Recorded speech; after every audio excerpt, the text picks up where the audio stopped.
Liza about that. So, Liza, my first question is, why are you so good? Bakit na lang palagi ka player of the game? Syempre dahil sa training ni Coach Tai, yung team effort din. Syempre tinutulungan din ako ng teammates ko. So, siguro, ayun, doon ka nakuha yung energy ko. Kaya coach, sa family ko, sa lahat ng supporters, and to my teammates. Okay, and who else motivates you besides your friends, your family, your teammates? Who motivates you? Ikaw lang, sino nag-motivate sa'yo? No, syempre lahat ng fans, lahat ng family ko, and to everyone, lahat talaga na nag-support. And syempre, si Coach Tai and si Bea, lalo na ngayon, yes. Belated happy birthday kay Coco and Anthony, and ang ganda-ganda ni Ella. And hi, Bon! Hi! And to all our friends and family, hi po! Either, yeah, but Liza. Talk to you.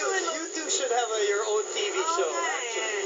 Ano ba yan? Let us in. Oo, kwentuhan niyo naman kami. Yeah, anong secret ba yan?